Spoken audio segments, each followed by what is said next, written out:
बड़ी खबर आपको बता दें, प्रेस टीवी पर जारी किया गया मोस्तफा का संदेश। ईरान आज एक बड़ी ताकत बनकर उभरा है। मोस्तफा खामेनेई की ओर से संदेश दिया गया। ईरान बहादुर देश है, वो युद्ध का विजेता रहा है। हमारे देश पर हमला करने वालों को नहीं छोड़ेंगे। हम हर नुकसान की वसूली करेंगे। हम होर्मुज के मैनेजमेंट में एक नए फेज में प्रवेश करेंगे। एक और बड़ी जानकारी, ईरान में नए शासन को लेकर इजरायल का दावा।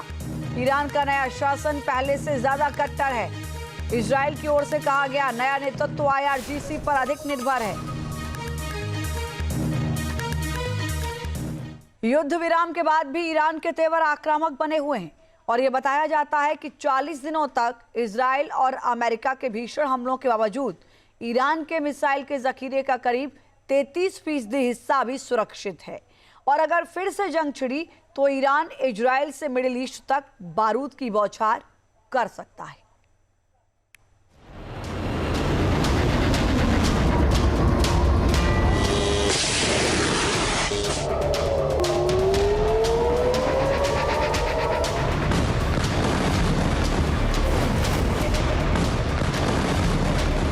जंग की आग बुझी नहीं है, बस धुआं थोड़ा हुआ है।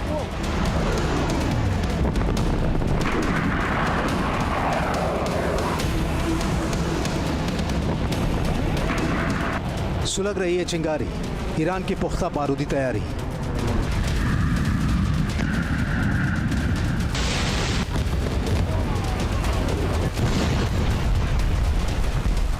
मिसाइल बरसा रहा ईरान, फिर होगा महासंग्राम।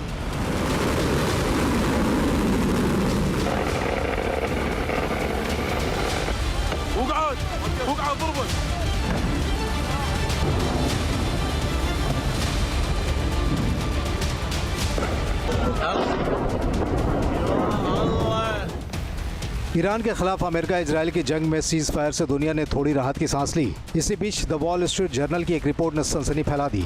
युद्ध विराम के ऐलान के 24 घंटे के अंदर ईरान ने अपनी सैन्य शक्ति का एहसास करवा दिया और ये जता दिया कि अगर अमेरिका और इजरायल ने हमले किए तो वो ईंट का जवाब पत्थर से देने के लिए तैयार है।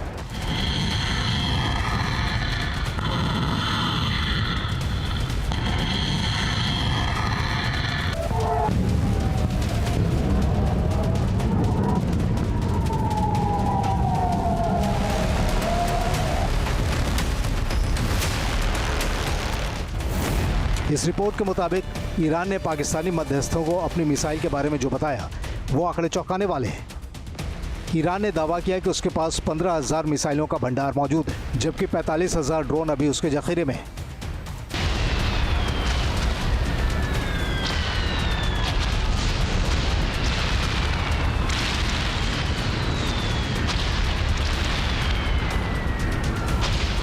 यानी ईरान पीछे हटने के लिए बिल्कुल भी तैयार नहीं है। हालांकि ऐसा माना जा रहा है कि ईरान ने मिसाइल और ड्रोन की जो संख्या बताई है वो बढ़ा चढ़ाकर पेश किया गया है, लेकिन इससे ईरान के तेवरों का अंदाजा हो ही जाता है।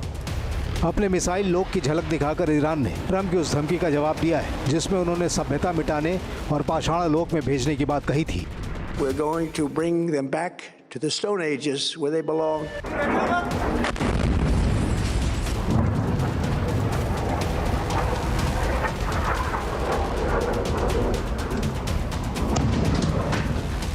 ईरान ने इस युद्ध में मिसाइलों की ऐसी बौछार की जिसने इजरायल से लेकर मिडिल ईस्ट के देशों तक को दहला दिया।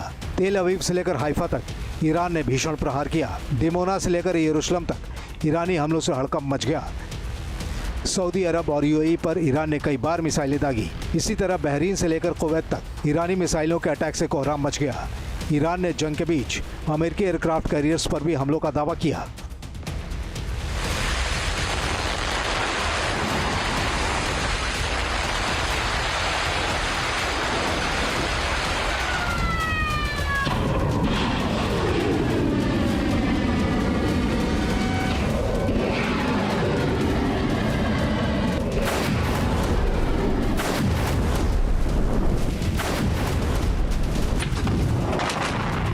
अट्ठाईस फरवरी को जब अमेरिका और इजरायल ने ईरान पर हमले किए तो दावा किया गया कि ईरान का मिसाइल नेटवर्क न्यूट्रलाइज हो गया है, यानी इस हमले में उसकी मिसाइल पावर करीब करीब ख़त्म हो गई है। एक महीना बाद मार्च के अंत में ट्रंप ने फिर कहा कि ईरान के पास अब बहुत कम रॉकेट बचे हैं।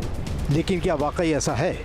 सूत्रों के मुताबिक युद्ध के पहले ईरान के पास जो मिसाइल स्टॉक मौजूद था उसका सिर्फ 1/3 हिस्सा ही नष्ट हुआ है, जबकि अन्य 1/3 हिस्सा गहरे सुरंगों और बंकरों में दबा है। बताया जाता है कि इस हिस्से को युद्ध के दौरान नुकसान पहुंचा है और उसमें से काफी मिसाइलें या रॉकेट बेकार हो गए। लेकिन सबसे अहम बात यह है कि ईरान की मिसाइलों का बाकी 1/3 हिस्सा भी सुरक्षित है और ये पूरी तरह से ऑपरेशनल है।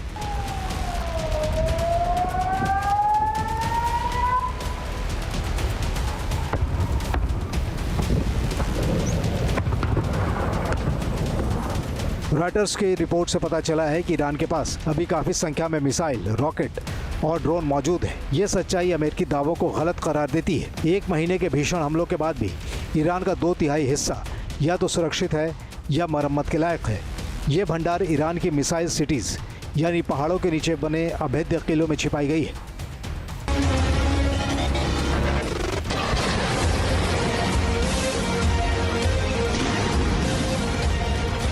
ईरान की मिसाइल पावर को अगर समझना है तो इतिहास को देखना होगा। ये एक दिन की खरीद नहीं है, बल्कि करीब 30 साल का निवेश है। ईरान ने लगातार अपनी सैन्य शक्ति बढ़ाने का मिशन चलाया और इसके बुनियादी ढांचे को विकसित करने के लिए काफी खर्च किया।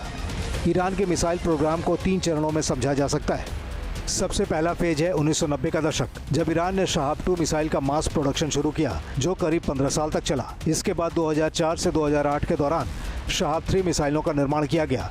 ईरान ने इसके जरिए अपने सबसे बड़े दुश्मन इजराइल को टारगेट करने का प्लान तैयार किया। शहाब-3 इजराइल तक मार करने वाली पहली मिसाइल थी। 2015 में मिसाइल प्रोग्राम में नया मोड़ आ गया, जब पुरानी मिसाइलों का आधुनिकीकरण किया गया और उन्हें नई गाइडेंस सिस्टम और वॉरहेड से लैस किया गया। ईरान ने सिर्फ मिसाइलें नहीं बनाई, बल्कि एक पूरा इकोसिस्टम बनाया है।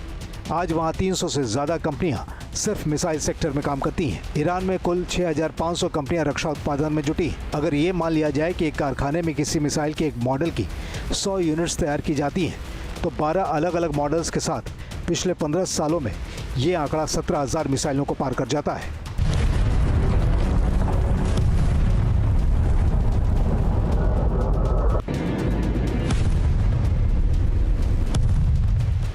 यूरोप और अमेरिका के थिंक टैंक अक्सर ईरान की क्षमता को कम करके आंकते हैं, लेकिन सच्चाई को समझने के लिए जमीन पर उतरना जरूरी है। रूस जैसी महाशक्ति यूक्रेन के खिलाफ भीषण युद्ध के बीच हर साल 2500 प्रिसीजन मिसाइलें बना रही है।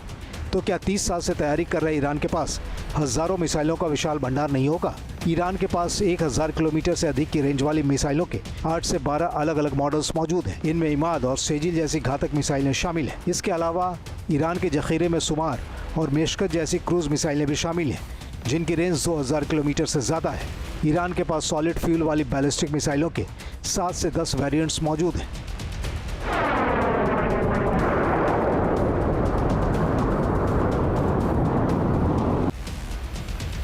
ये वो मिसाइलें हैं जो सीधे इजराइल के किसी भी कोने को दहला सकती हैं।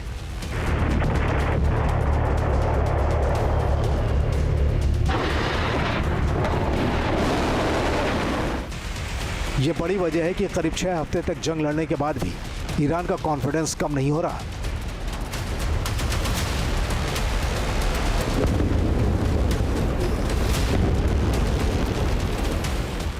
ईरान सिर्फ धमकियां नहीं दे रहा। सऊदी अरब में तेल पाइपलाइनों पर हमला कर ईरान ने बता दिया है कि सीज फायर के बावजूद उसका रुख कितना आक्रामक है।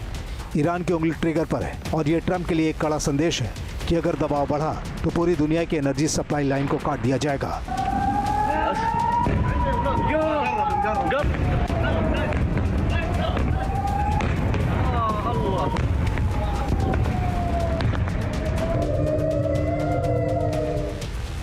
सूत्रों के मुताबिक IRGC ने कहा है कि उसे ट्रंप के सीज फायर के वादों पर भरोसा नहीं है। उनके लिए युद्ध विराम अपनी मिसाइलों को दोबारा तैनात करने और सुरंगों से बाहर निकलने का एक सुनहरा मौका है, जिसका वो पूरी तरह इस्तेमाल करेंगे।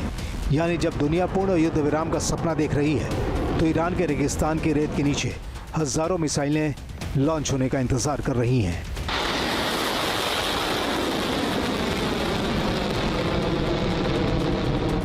Team news nation. अब से DD फ्री डिश की चैनल नंबर 57 पर देखिए न्यूज़ नेशन।